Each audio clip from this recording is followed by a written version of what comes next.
বাগেরহাটের বড় মাছের আড়ত ফলতিতা বটতলায় রোজার শুরুতেই মাছের দাম কমছে।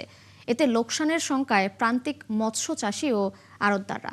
তাই কার্যকর সংরক্ষণ ব্যবস্থা, বিকল্প বাজার সম্প্রসারণ ও সরকারি নজরদারির দাবি চাষীদের। সংবাদদাতার তথ্য ও ছবিতে প্রতিবেদন। বাগেরহাটের ফলতিতা বটতলা জেলার বড় মাছের আড়ত, যেখান থেকে প্রতিদিন কোটি কোটি টাকার মাছ হাত বদল হয়। এবার রোজার শুরুতে মাছের বাজারে দেখা দিয়েছে দরপতন। 1050, 1000 এখন আমাদের এই বাজার পড়ে গেছে, এখন 750, 800 এরকম বিক্রি হচ্ছে। এবং বড় মাছটার দাম ছিল 1600, 1700, এখন বিক্রি হচ্ছে 1200, 1300। এর জন্য আমরা চাষিরা অনেক ক্ষতিগ্রস্ত হচ্ছি।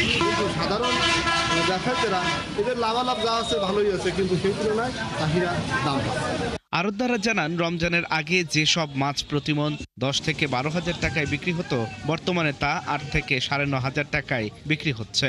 বর্তমানে বড় মাছের চাহিদা তুলনামূলক কম থাকায় পাইকারি ক্রেতার সংখ্যাও কমেছে। নায়াসিনামাইড ও স্যালিসাইলিক সমৃদ্ধ লিলি ফেস ওয়াশ যা ফেসের ডেড স্কিন সেল দূর করে দেয় দ্বিগুণ ফাস্টার ব্রাইটেনিং।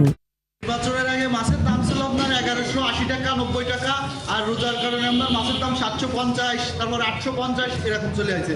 আর দাম কমে গেছে, আপনার সাদা মাছের 8,000 টাকা বিক্রি হচ্ছে কেজি সাইজ। আর আপনার 2 কেজি মাছের দাম হচ্ছে আপনার 8,500, 9,000। নতুন যে সরকার আমাদের এই বাংলাদেশে এসেছে, তাকে আমরা বলতে চাই যাতে আমরা এই চাষি যারা আছি, আড়তদাররা যারা আছি, এদের দিকে একটু নজর দেওয়ার জন্য আমি তার কাছে আকুল আবেদন জানাই।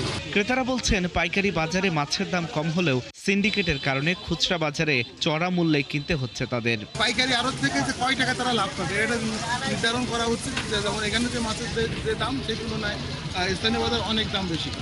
বাজার স্থিতিশীল রাখতে কার্যকর সংরক্ষণ ব্যবস্থা, বিকল্প বাজার সম্প্রসারণ ও সরকারি নজরদারি দরকার। না হলে জেলার মৎস্য খাত বড় ধরনের ক্ষতির মুখে পড়তে পারে বলে আশঙ্কা সংশ্লিষ্টদের।